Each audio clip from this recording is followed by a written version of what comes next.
Bonjour les starters, j'espère que vous allez bien. Théâtre dans mon garage, épisode 2, les fourberies de Scapin de Molière.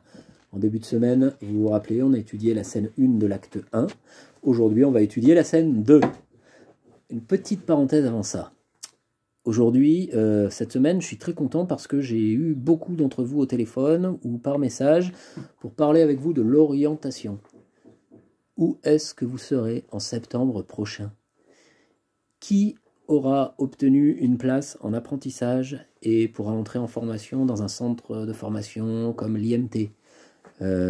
Qui aura obtenu une place en lycée professionnel? Qui entrera dans son premier choix ou son deuxième ou son troisième vœu en CAP, en bac professionnel, en lycée professionnel? C'est vraiment important, et j'espère que vous avez bien compris ça, de vous poser la question maintenant. Pourquoi? Parce que, d'abord, pour l'apprentissage, l'IMT a communiqué, et vous avez reçu les messages que je vous ai transmis. Les conseillères d'apprentissage de l'IMT sont au travail, et les démarches de recherche d'apprentissage, elles vont se faire malgré le confinement. On doit être dans des démarches de recherche d'apprentissage, et vous l'avez pour la plupart d'entre vous déjà fait. Vous avez envoyé un mail avec votre CV en pièce jointe aux conseillères d'apprentissage, ceux qui cherchent des apprentissages. Ceux qui ne l'ont pas encore fait, dépêchez-vous de le faire parce que c'est comme ça que vous allez trouver, en allant chercher les aides où elles sont et en écoutant les conseils et en recevant aussi des propositions d'apprentissage parce qu'on vous met en relation avec des patrons. Ok ?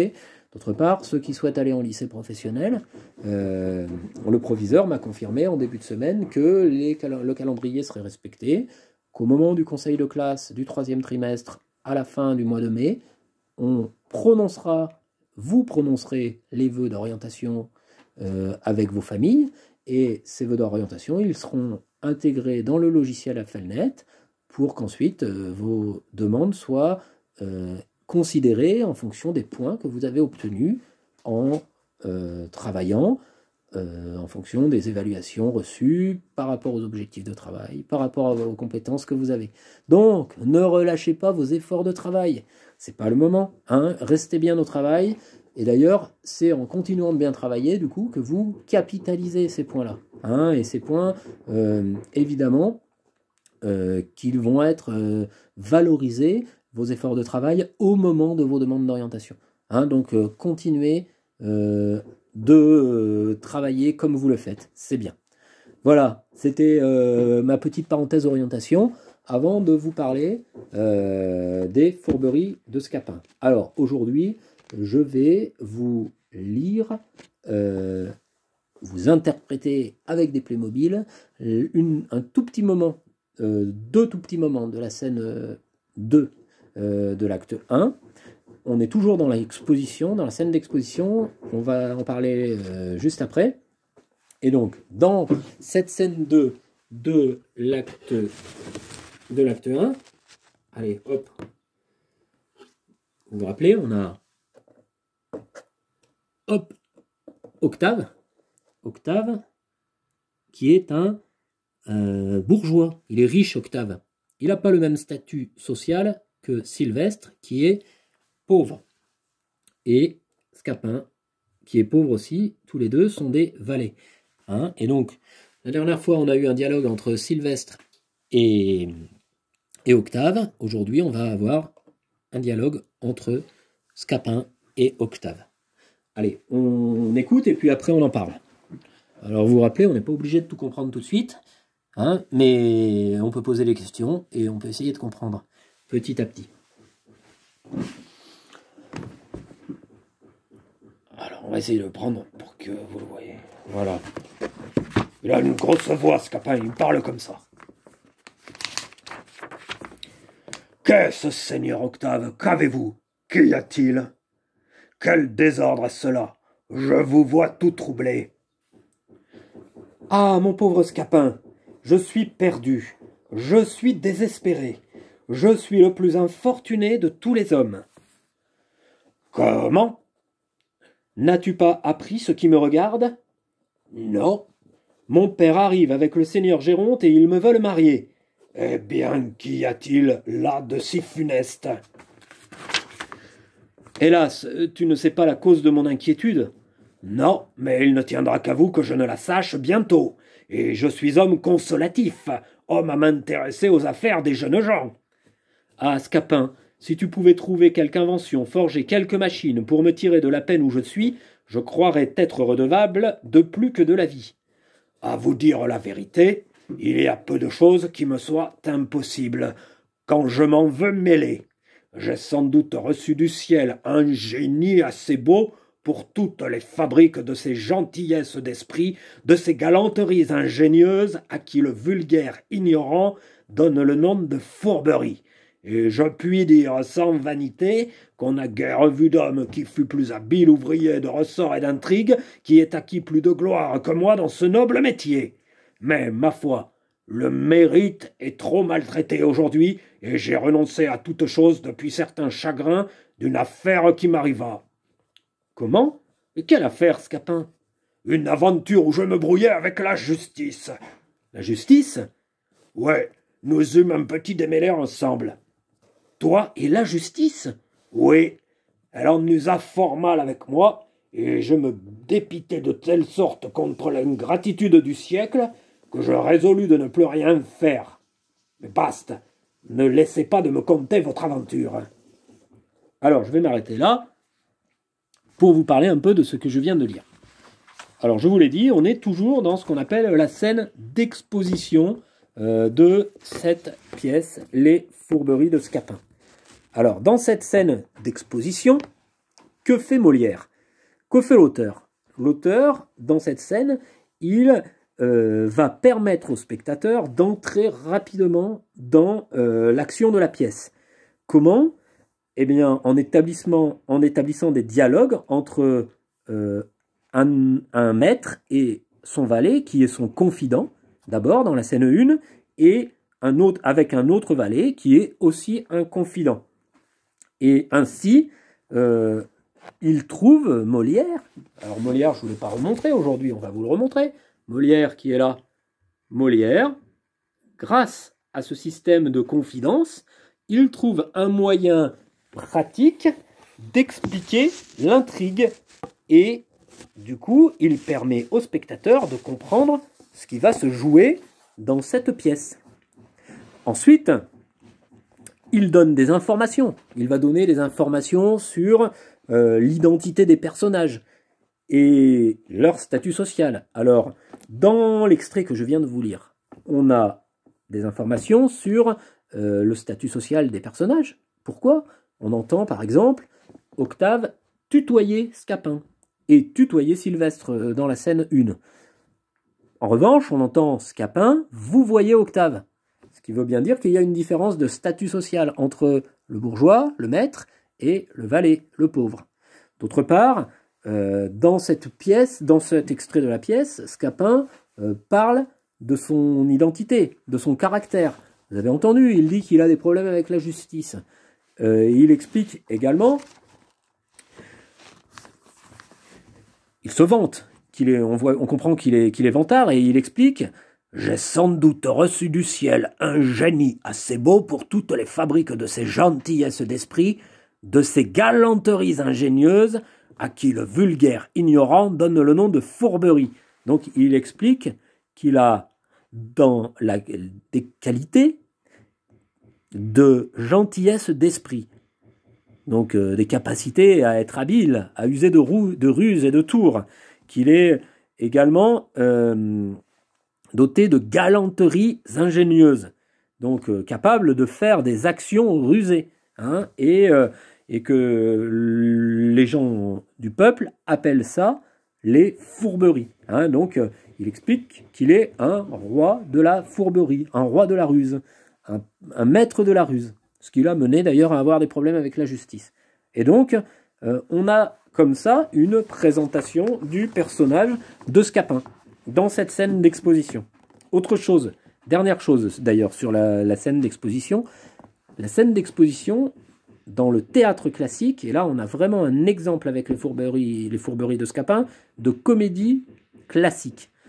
dans le théâtre classique, la scène d'exposition, elle permet de fixer la règle des 3 unités. Alors, qu'est-ce que c'est la règle des 3 unités?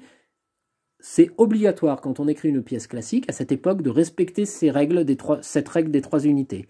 Unité de temps, unité de lieu et unité d'action.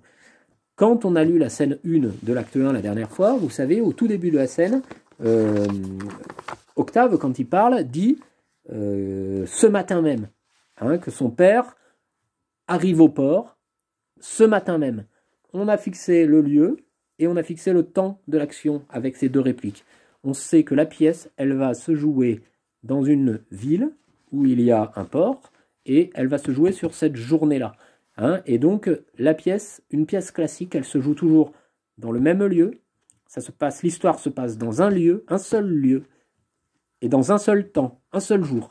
Et d'autre part, donc on n'a pas de flashback comme nous on est habitué à voir maintenant avec les séries ou les films qu'on peut regarder sur des écrans. Il n'y a pas de procédé de flashback ou de saut dans le temps, vous savez, d'ellipse, de saut dans le temps. Ça n'existe pas dans le théâtre classique. Et enfin, unité d'action, ça veut dire qu'il n'y aura qu'une histoire. La pièce, elle va être basée sur la résolution du problème d'Octave qui s'est marié sans le dire à son père. Et ça va être cette question qui va se poser dans la pièce, cette action-là. On ne fait pas, comme dans les séries actuelles, on ne met pas dans l'histoire plein d'actions différentes. Il y a une intrigue, une histoire. Ok?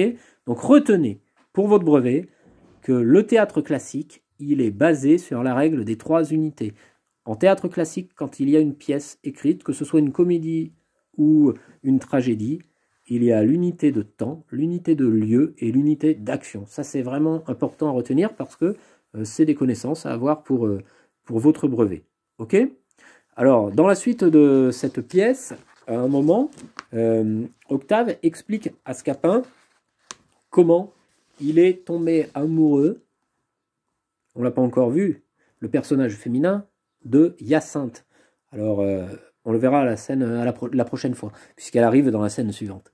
Mais on va écouter, pour terminer ce petit travail sur la scène 2 de l'acte 1, dans la scène 2, donc un petit peu après, il raconte à Scapin comment il accompagnait son copain Léandre, Octave, il accompagnait son ami Léandre, qui est aussi un jeune bourgeois comme lui, et il l'accompagnait, et alors qu'il l'accompagnait, ils ont été attirés et ils sont rentrés dans une maison chez des pauvres gens. Et puis, écoutez ce qui s'est passé.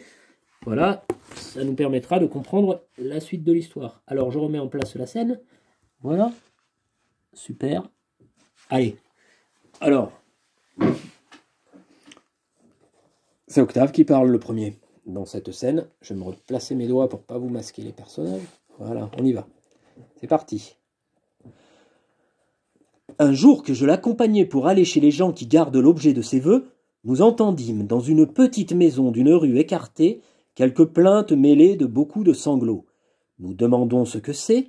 Une femme nous dit en soupirant que nous pouvions voir là quelque chose de pitoyable en des personnes étrangères, et qu'à moins que d'être insensibles, nous en serions touchés.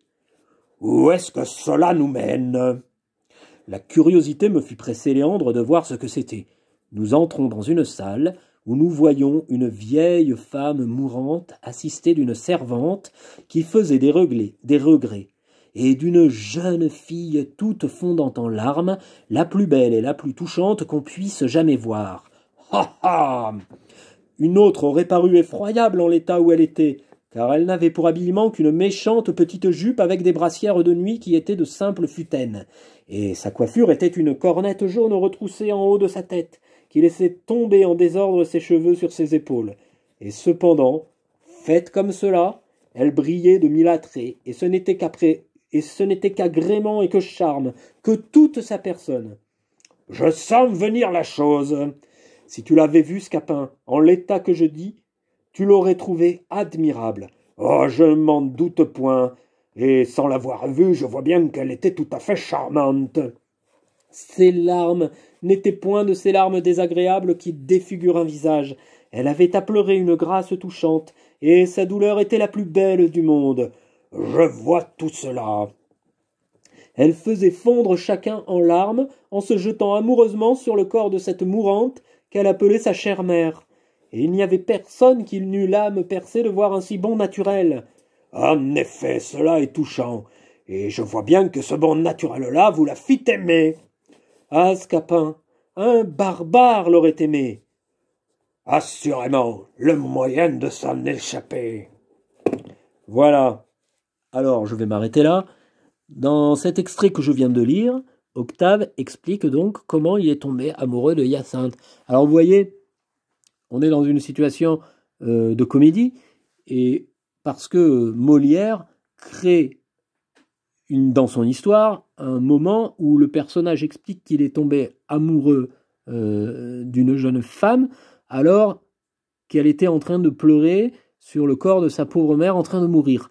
Et donc on est vraiment dans une situation hors du commun, pas normal, anormal, et on est au théâtre. Et donc Molière, il crée cette situation pour bien préciser qu'on se trouve dans une histoire un peu irréelle. On ne peut pas vraiment tout à fait imaginer ça dans la réalité, mais il s'amuse avec une situation un peu improbable, on va dire. Et donc, vous avez aussi remarqué, comme le personnage d'Octave, on commence à saisir son caractère, où on voit bien qu'il est complètement envahi par son amour, et donc là, c'est la présentation du coup de sa situation qui fait qu'il est tombé amoureux de Hyacinthe et qui donc est pauvre, vous l'avez entendu aussi dans cet extrait, elle est d'une famille pauvre et pour l'épouser, comme il était amoureux d'elle, il a été dans l'obligation de l'épouser parce que à l'époque, c'était une obligation. Si un jeune homme voulait fréquenter une jeune femme, eh bien, il fallait, pour respecter les convenances, qu'il l'épouse.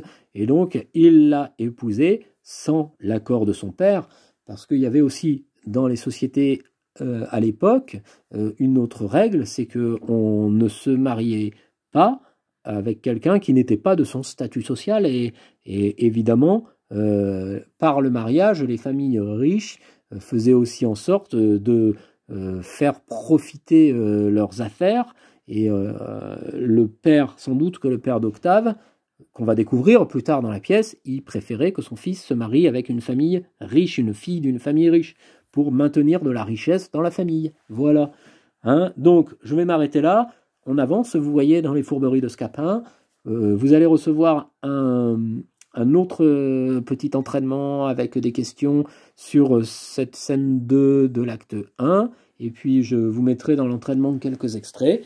Merci de m'avoir écouté jusqu'au bout. Bravo pour vos travaux. Et on se retrouve bientôt dans mon garage. Allez, je vous dis à bientôt. Et portez-vous bien, tous, vous et vos familles. À bientôt.